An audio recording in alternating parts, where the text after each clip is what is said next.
नमस्कार दोस्तों, मैं हूं केदार विश्वकर्मा। स्वागत है आपका विश्वकर्मा वॉइस में।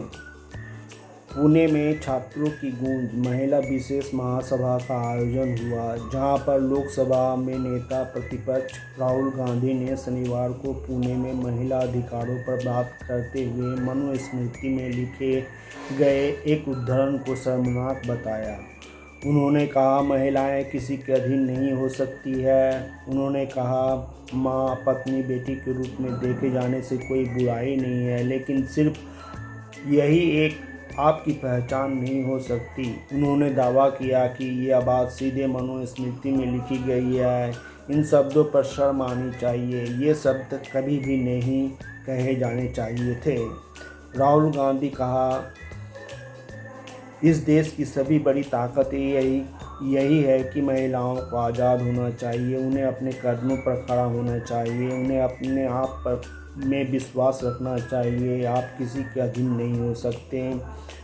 आप अपने सिवाय किसी के अधीन नहीं हो सकते। आपका अपना पिता, पति, बेटे के साथ रिश्ता हो सकता है, लेकिन आप उनके अधीन नहीं हो सकती। आज महिलाएं प्रोफेशनल, खिलाड़ी, लीडर, क्रिएटर, एंटरप्रेन्योर और भी बहुत कुछ है। यहाँ राहुल गांधी ने एक साथ लड़कियों के साथ साझा मंच पर भाग लिया और सभी लड़कियां अपने जीवन में होने वाली अप्रीतिकर घटनाओं की आप बीती सुनाई। लड़कियां आज भी अनसेफ फील करती है। एक लड़की ने मंच पर बताया कि जब मैं बस से जाती हूँ तो किसी ने बेड टच की घटना को अपने माँ की सुनाई, तो उसकी माँ ने बोली, अब तुम्हें पढ़ना नहीं है, तुम्हारी इज्जत चली गई, अब तुम्हें शादी कर लेनी चाहिए और अपने पति के घर जाकर जो मर्जी करो। इस पर पिताजी ने मेरा हौसला बढ़ाया और पढ़ने का साहस दिलाया। इस तरह किसी लड़की ने फिटनेस सर्टिफिकेट के नाम पर प्रेगनेंसी चेक किया जाएगा का आरोप लगाया। इस तरह किसी लड़की ने पेपर लीक का मामला उठाकर राहुल जी के सामने अपने दर्द का इजहार किया।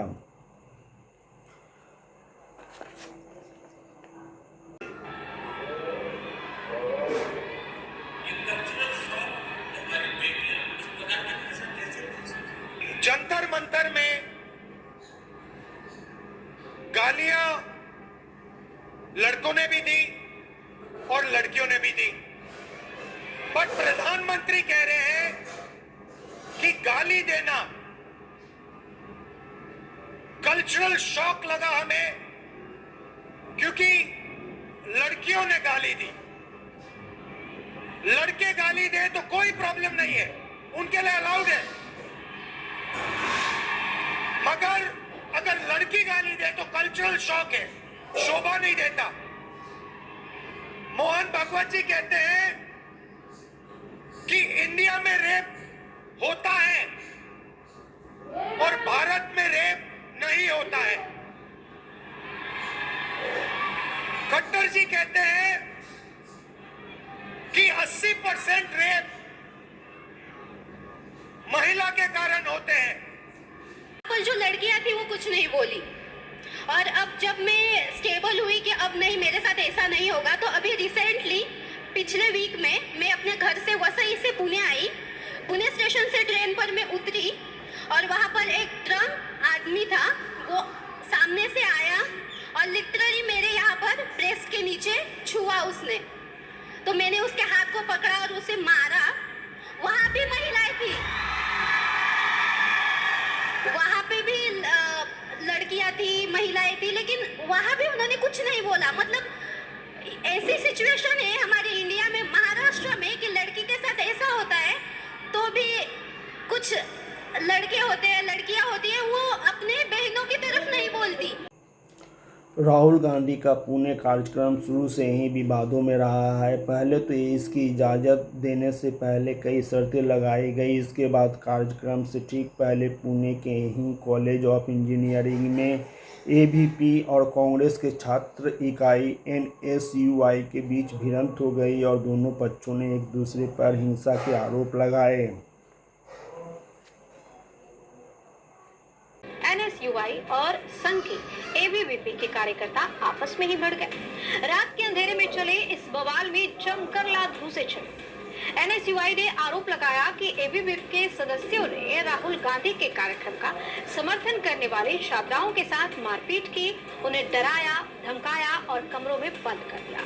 वहीं इसी बीच रिया खानोलकर नामक छात्रा ने राहुल गांधी पर आरोप लगाया कि कांग्रेस सोशल मीडिया के जरिए भीड़ जुटाने के लिए उसे 25,000 रुपये का लालच दिया जा रहा था।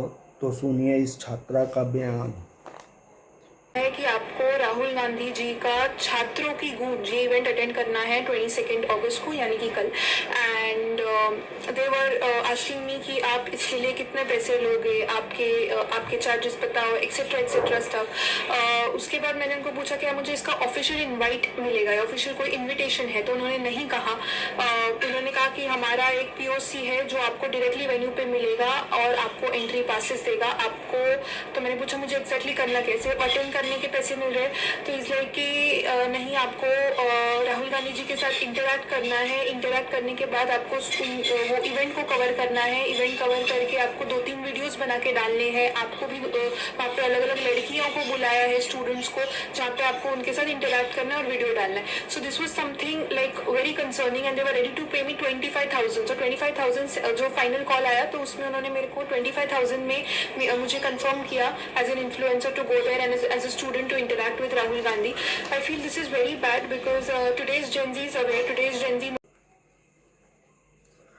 इधर राहुल गांधी के मनुस्मृति के बयान पर बीजेपी के राष्ट्रीय प्रवक्ता तुहिन सिन्हा ने राहुल पर हिंदू फोबिया को जारी रखने का आरोप लगाया है।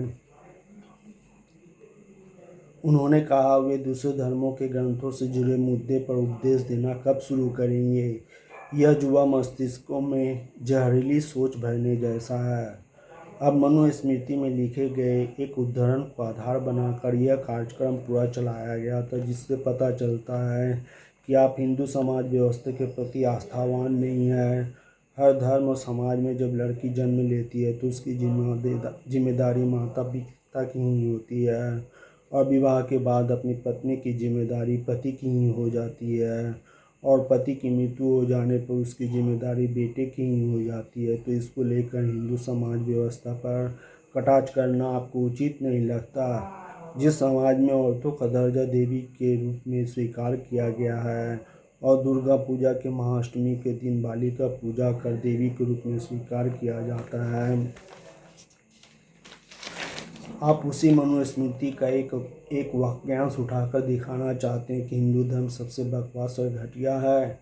आप अन्य समाज और धर्मों में प्रचलित कुरीतियों अंधविश्वासों पर अपना मत प्रकट क्यों नहीं किया। सिर्फ आपको हिंदू धर्म की कुरीतियाँ दिखाई देती है और अन्य धर्मों की नहीं। जहाँ हमारे देश में लक्ष्मीबाई, अहिल्याबाई, रानी दुर्गावती जैसी वीरांगनाएँ राजगद्दी पर विराजमान थे, तब पश्चिमी देशों में औरतों को डायन कहकर तरह तरह की मानसिक प्रताड़ना दिया जाता था। औरतों को वोट देने का अधिकार भी बहुत जद्दोजहद करने के बाद मिला और एक संप्रदाय जो हमेशा औरतों को पुरुषों की खेती बताया है, उन पर आघात करने की हिम्मत नहीं दिखाएं और चले हैं छात्राओं को नई सीख देने के लिए। आप धन्य है राहुल जी, आपको कोटि कोटि प्रणाम। बस आज के लिए इतना ही, फिर दूसरे मुद्दे को लेकर हाजिर होंगे। जय हिंद, वंदे मातरम। अगर यह वीडियो पसंद आए तो इसे लाइक शेयर सब्सक्राइब कर दीजिएगा। The biggest strength of this country is the fact that our women should be independent, should stand for themselves, should believe in themselves. You belong to nobody. You do not belong to anybody except yourself. You have a relationship with your father. You have a relationship with your brother. You have a relationship with your husband. You have a relationship with your son. But you do not belong to them. You belong to yourself. And I'd like to listen to you. थोड़ा आपका opinion सुनना है। थोड़ा परिचय कीजिए अपना। Yes.